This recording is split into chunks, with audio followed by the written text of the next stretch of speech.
Welcome back to Sunday Night in America. I like to start at the end. I do it with speeches, I did it in the courtroom, and I've tried to do it with life. Start at the end. What do we want to see, and how can we navigate our way toward that desired ending with the decisions we make? On January 24th, my new book will be out, and this book was written for you. Hopefully, folks can learn from the decisions I got right, like marrying my wife, and avoid the decisions I got wrong. The idea for this book began in the parking lot of a grocery store. A comment by a kind stranger caused me to catch a glimpse of the end, of what I would want someone to think or say at the end, a glimpse of what a life well lived might look like. Life involves hard work and some good fortune, but mainly life consists of the decisions we make, especially the decisions to start, stay, or leave.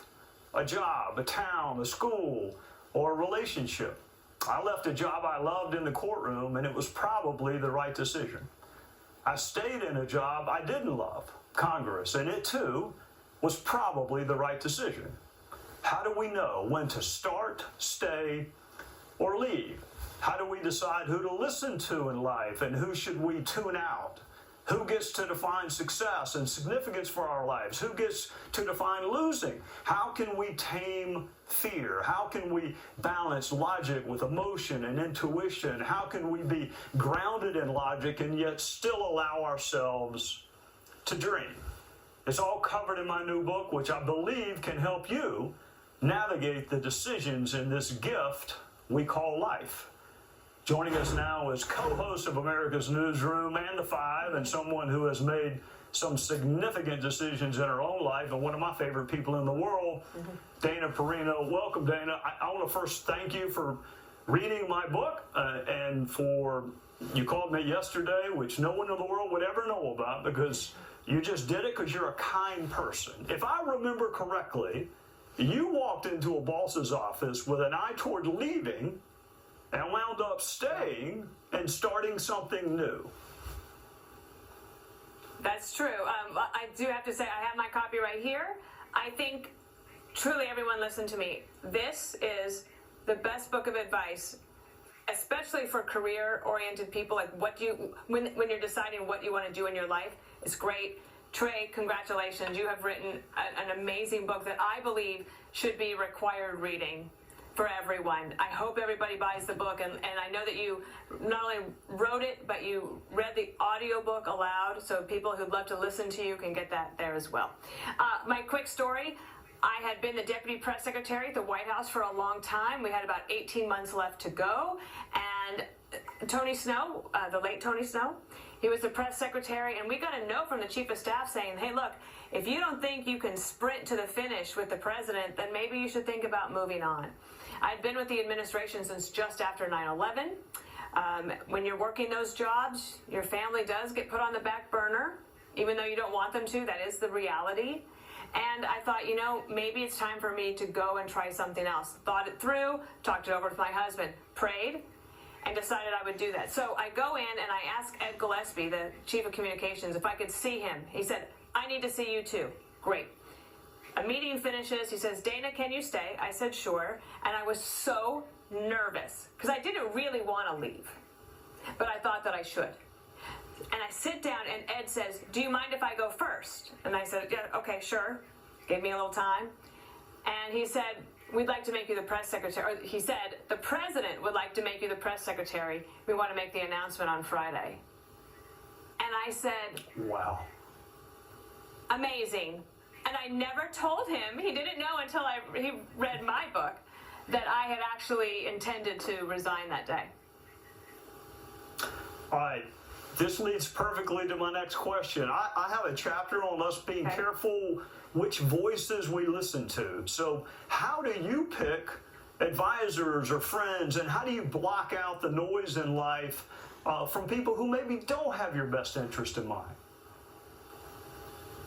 It's a great chapter in here. I believe Nathan is the one. You say that everybody needs a Nathan, and I'll let people read this to figure out who Nathan is. I think that over time, at one point in my life, somebody recommended having a personal board of advisors. people who will tell you the truth no matter what. And I am blessed. I have a lot of really strong, good friends. I have a sister, Angie, who she is my biggest fan, but she'll also be the most honest, which I really appreciate and love. And I think one of the most important things to do in this modern age is to stop listening to people on social media. Once you turn off the comments, or if you only look at mentions from people you follow, it makes a huge difference in your life because others are just trying to tear you down. I think social media, we could take a little bit of lessons from my experience, and turning off those negative comments made things a lot better. All right, you and I have discussed the end before. For me, it's a funeral and hoping that my wife doesn't bring a date to my funeral. For you, it's more like a retirement party because you're less moribund than I am. What is the value of trying to catch a glimpse of the end before the end? Well, I actually like your construct a lot because I think that is good for your overall life. And the way that you talk about it in Start, Stay, or Leave is excellent. The reason I talked about the retirement party is I remember going to one where this man was so shocked to hear from all of these people that he had helped throughout his 50-year career. He had no idea the impact that he had had on them. And I just thought, if you're going to be somebody who has a career, who likes to mentor other people, you might not even realize the kind of impact you have. And in the book, you talk about a woman named Frankie, a Walmart greeter that you saw for many years, and how many people she touched in her life.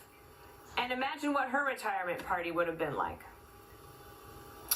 She was a greeter at Walmart, so you never know who's going to impact your life, which is why it's a pretty good idea to be nice to everybody. All right, before I let you go, my motto in life is, what's the worst thing that can happen? I think you had a boss that asked you that one time, maybe a well-known boss that asked you that one time. Yeah, so when I was reading the book in the chapter that's called What's the Worst That Could Happen, I thought, oh my gosh, George W. Bush in the post-presidency, I was working at a big PR firm, I didn't love it. He said, why don't you start your own? I had 100 reasons why I would fail. And he said, yeah, I'm not persuaded by any of that. And he made me sit down and tell him what was the worst thing that would happen to me if I started my own business and I failed.